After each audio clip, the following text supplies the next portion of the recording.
আপনি 1 ঘন্টার মধ্যে কুমিল্লা আসেন, নাহলে আমি অবস্থা খারাপ করে ফেলবো আপনার। আপনার কোনো আইডিয়া নাই। আপনি মামলা বাণিজ্য করবেন না। যার ছেলে মারা গেছে আপনার সে মামলা করতে পারবেন, আর আপনি কোন জায়গার কে না কি বা হয়ে গেছেন আপনি মামলা করবেন না। মানে মায়ের থেকে মাসির দরদ বেশি হয়ে গেছে না। আমার নাম হাসনাত আব্দুল্লাহ। শহীদ রিফাতের মামলা আপনি করছেন কেন? মানে শহীদ রিফাতের মামলা আপনি কেন করছেন? সে আপনার আন্দোলনে ছিল, ওর মা বলতেছে আপনি মামলা দিয়ে বাণিজ্য করতেছেন। মানে মায়ের থেকে মাসির দরদ বেশি হয়ে গেছে না। মানে যার ছেলে সে মামলা করতে পারবে না, আর আপনি ইয়া করে ফেলবেন না। আপনি 1 ঘন্টার মধ্যে কুমিল্লা আসেন, নাহলে আমি অবস্থা খারাপ করে ফেলবো আপনার। আপনার কোনো আইডিয়া নাই। আপনি মামলা বাণিজ্য করবেন না। যার ছেলে মারা গেছে আপনার সে মামলা করতে পারবেন, আর আপনি কোন জায়গার কে না কি বা হয়ে গেছেন আপনি মামলা করবেন না। বুঝি না। আরে মা আমার সামনে বসে আছে, আপনি কি ফাইজলামি করতেছেন নাকি?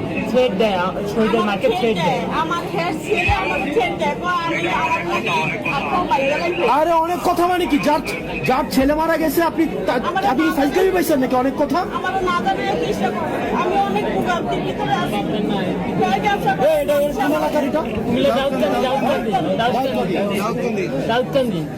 অনেক বেদ্য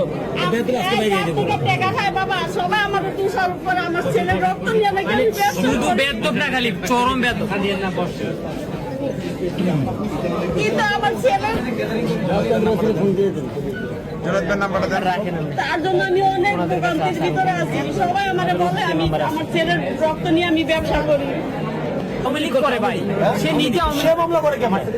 সে বাঁচার জন্য, সে গা টাকার জন্য ভাই হ্যাঁ, বাঁচার জন্য করে। আমার জানাও নাই আমার ছেলের মৃত্যু সার্টিফিকেট আমার থেকে আনছে মিথ্যা কথা। কি জানবো আমি? মানে কি জানবো?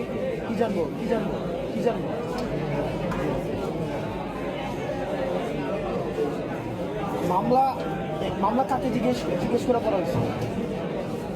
শহীদের মারে জানানো হয়েছে? শহীদের মারে জানানো হয়েছে? আরে আমার সামনে বসে আছে, আপনি আবার কথা বলেন। বাটপার কোনখানে? বাটপার চিটার। আমি বলছি আমি তো আছি সাথে। আরে কে অনুমতি দিছে? আপনাকে কি রিটার্ন কোনো অনুমতি দিছে? ওর কাছে এরকম আপনার রিটার্ন কোনো অনুমতি দিছে? মামলা বাদ কোনখানে? বাটপার জায়গাটা সব ধরে নিয়ে আসতে হবে। উঠাই নিয়ে আসতে হবে।